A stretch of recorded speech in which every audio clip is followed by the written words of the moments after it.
Au sommaire de cette édition, au Mali, la transition vers un retour des civils au pouvoir a formé un gouvernement dans lequel les membres de la junte obtiennent néanmoins des positions stratégiques. 100 jours après le début de son mandat, le nouveau président du Malawi, Lazarus Chakwera, a demandé plus de temps pour mettre en œuvre ses promesses de campagne.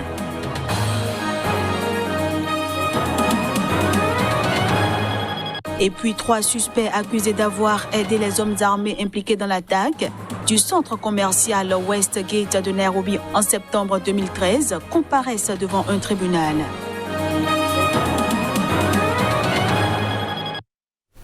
Bienvenue à tous et merci de prendre le rendez-vous de cette édition que nous démarrons par le Kenya, où 3 suspects accusés d'avoir aidé les hommes armés impliqués dans l'attaque du centre commercial Westgate de Nairobi en septembre 2013 comparaissent devant un tribunal. Le juge a annoncé que le jugement avait été reporté d'un jour. Le samedi 21 septembre 2013 à la mi-journée, un commando islamiste composé a priori de 4 autres hommes avait pris d'assaut le Westgate en tirant sans discernement sur les commerçants et les clients de ce centre commercial haut de gamme de la capitale kenyane avant de se retrancher à l'intérieur. Les forces de sécurité avaient alors lancé une série d'assauts pour les déloger. Le fait que le bâtiment du Westgate se soit partiellement effondré pendant l'attaque rend aussi difficile l'établissement d'un bilan certain. Compte tenu des disparus, des sources occidentales ont ainsi estimé que le nombre total de morts pourrait être en fait de 94. L'attentat contre le Westgate a été le pire perpétré sur le sol kényan depuis celui qui avait visé l'ambassade américaine en plein centre de Nairobi en 1998. Plus de 200 personnes étaient mortes dans cette attaque menée à l'époque par Al-Qaïda.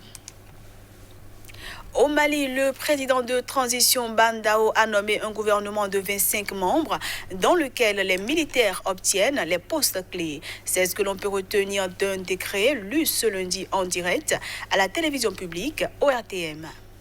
La transition vers un retour des civils au pouvoir au Mali a franchi ce lundi une nouvelle étape avec la formation d'un gouvernement dans lequel les membres de la junte obtiennent néanmoins des positions stratégiques. Les militaires héritent de 4 ministères stratégiques, la défense, la sécurité, l'administration territoriale et la réconciliation nationale dans ce gouvernement de 25 ministres, dont 4 femmes, selon un décret lu en direct à la télévision publique par le secrétaire général de la présidence malienne.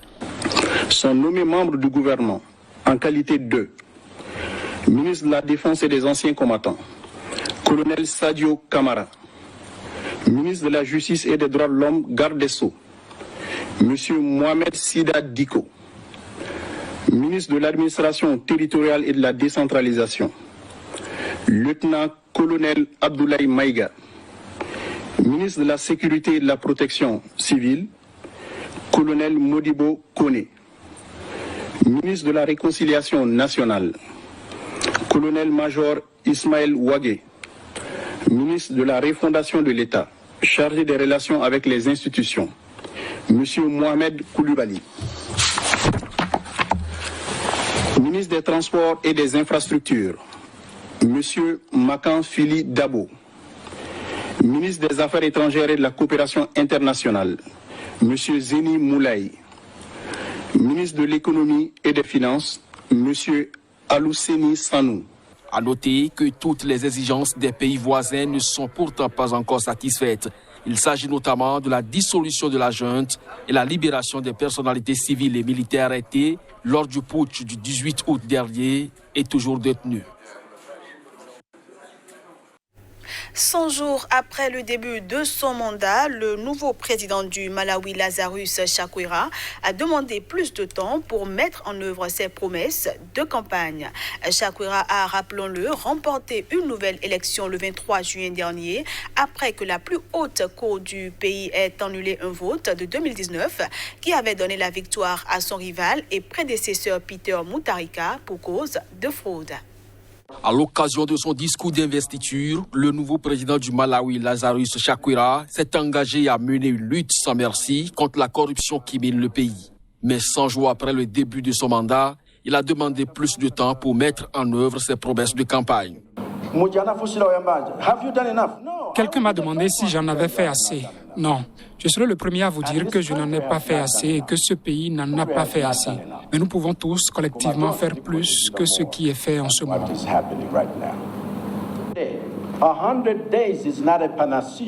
100 jours n'est pas une panacée pour tous les problèmes auxquels nous sommes confrontés. Même dans le domaine des sciences politiques, cela doit être remis en question. Tout ce qui est fait en 100 jours ne signifie pas que cela doit définir votre présidence ou votre direction pour le reste, car vous pouvez changer de cap à tout moment.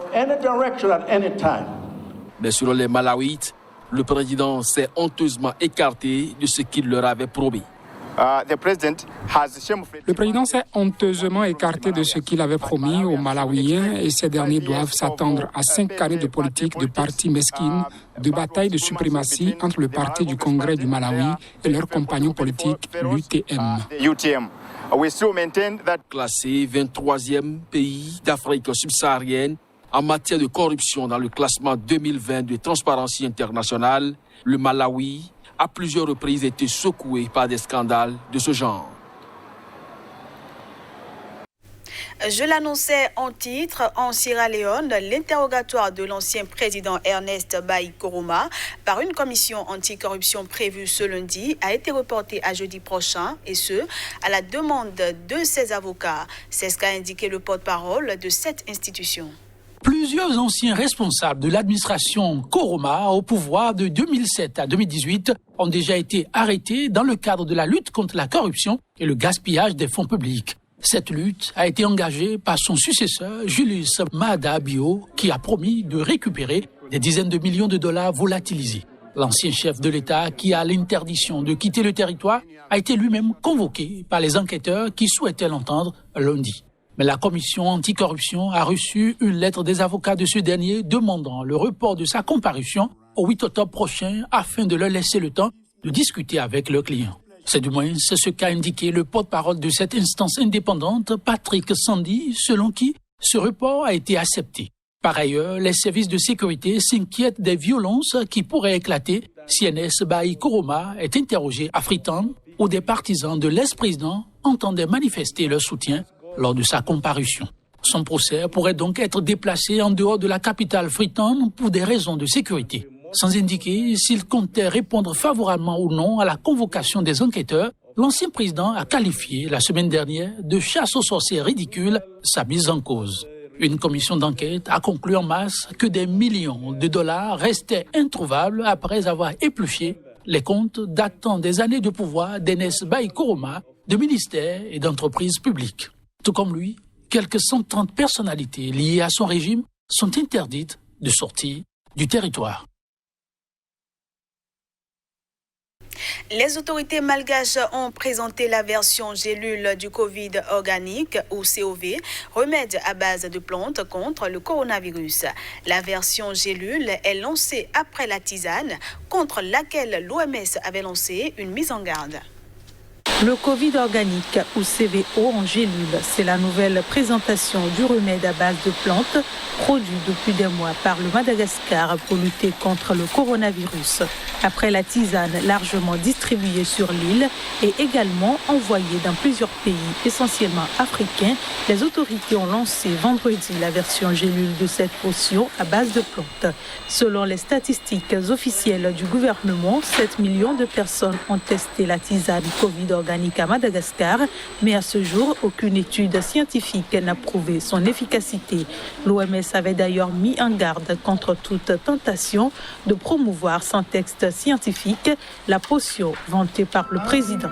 L'usine située près de la capitale Antananarivo peut produire jusqu'à 32 000 gélules par jour et détient déjà un stock de 275 millions. Le discours de tout à l'heure, c'est que nous avons distribué 7 millions de doses, c'est ce qui a limité largement la propagation du virus.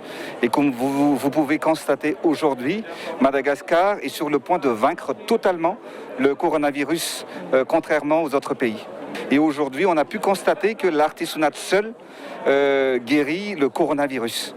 Donc ça a été mélangé avec d'autres médicaments, de la vitamine C à forte dose, qui n'a pas marché, mais l'artésunate seul, ça a guéri à plus de 70 à 80% des malades atteints du Covid-19. Pour le syndicat des médecins de Madagascar, il est impossible d'affirmer l'efficacité du remède sous n'importe quelle forme sans publication de résultats d'études scientifiques officielles. Madagascar a enregistré 16 493 cas de Covid-19 et 232 décès pour 25 millions d'habitants. Pour finir cette édition, bars fermés, congrès interdits, restaurants soumis à des règles sanitaires plus strictes, capacité d'accueil à l'université réduite à 50% sont entre autres les nouvelles mesures de restriction annoncées par le préfet de police de Paris. Elles entreront en vigueur à compter de ce mardi pour faire face à la progression inquiétante du Covid-19 dans la capitale française et en proche banlieue. Didier Lallemand, préfet de police de Paris, qu'on écoute. Pour éviter des regroupements massifs de population, j'ai également pris la décision de fermer les foires et salons, parcs expositions, et les événements se tenant sous de grandes tentes, qu'on appelle dans notre jargon des CTS, chapiteaux, tentes et structures. En pratique, cela veut dire que les congrès, salons professionnels, représentations de cirque sous chapiteaux ne pourront se tenir dans les 15 prochains jours.